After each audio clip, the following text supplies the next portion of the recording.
আসসালামু আলাইকুম প্রিয় বন্ধুরা, আজকে ছোট্ট একটা আলোচনা করব। আমার এক স্টুডেন্টকে দিয়েছিলাম যে মোবাইলটা শর্ট আছে কিনা খুঁজে বার করার জন্য। সে খুঁজে বার করছে, একটা শর্ট আমাকে দেওয়া হয়েছে। আসলে কি এক্স্যাক্টলি এটা শর্ট না সেটা আজকে আপনাদেরকে প্রমাণ করে দেবো। হ্যাঁ, বা আপনারা জিনিসটা দেখলে যারা নতুন মানে এই কাজের জন্য তাদের জন্য এটা সেন্সরের জন্য কিছু কম্পোনেন্ট বা কিছু পার্টস এখানে কোম্পানি ব্যবহার করছে। এই ক্যাপাসিটিটা এদিকেও গ্রাউন্ড, এদিকেও গ্রাউন্ড। হ্যাঁ, দুই দিকে গ্রাউন্ড দিতেছে। তো এই ক্যাপাসিটি দেন একদিকে মান দিতেছে, আরেকদিকে গ্রাউন্ড। হ্যাঁ, তো এটা হলো ছোট্ট একটা আইসি, এটা সিপুর জন্য প্রোটোকল লাইন, এটা সেন্সরের জন্য প্রোটোকল। তো এখানে দেখেন এই রেস্টোর এই মাথায় মান আছে, এই মাথায় মান আছে।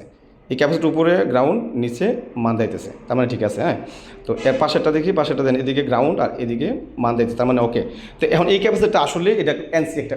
কিছু কিছু মোবাইল এরকম থাকে যেগুলো এনসি লাইন, মানে এনসি বলতে মানে এমন কোনো জরুরি না এই লাইনটা থাকলেও যে না থাকলেও একই। হ্যাঁ, তো আপনি ডায়াগ্রাম যদি খেয়াল করেন, দেখেন ডায়াগ্রাম বিটম্যাপ চেক করবেন, বিটম্যাপ চেক করলে আপনি বুঝতে পারবেন যে আসলে যে কোনো পার্টসের ক্ষেত্রে যেটা আসলে কি জরুরি না জরুরি কিনা। হ্যাঁ, দেখেন এটা দুই দিকে গ্রাউন্ড দেখছে, এই যে এই ক্যাপাসিটিটা। হ্যাঁ, দুদিকে গ্রাউন্ড, যেটা দুদিকে গ্রাউন্ড দেখায় তার মানে এটা এনসি। এটা মানে তেমন কোনো জরুরি না মোবাইলের জন্য। হ্যাঁ, এটা থাকলেও যেই না থাকলে একই। হ্যাঁ, তো দেখেন এই যে দেখেন এখানে এই যে এই ক্যাপাসিটিটা। হ্যাঁ, এই ক্যাপাসিটিটা। তো এই কিছু মোবাইল যেরকম সিস্টেম থাকে বা এরকম অপশন থাকে, এটা আসলে অনেকে জানা নেই। যারা জানেন তার ওয়েলিং কোড, আর যারা জানেন না নতুন তাদের জন্য কিন্তু আমার ভিডিওগুলো কষ্ট করে করা এবং আমার স্টুডেন্টকে দেখানো। হ্যাঁ, তো আসলে বাকি সবগুলি ঠিক আছে, কিন্তু এটা এনসি সংযোগ। আজকে পর্যন্ত ভালো থাকবেন, আল্লাহ হাফেজ।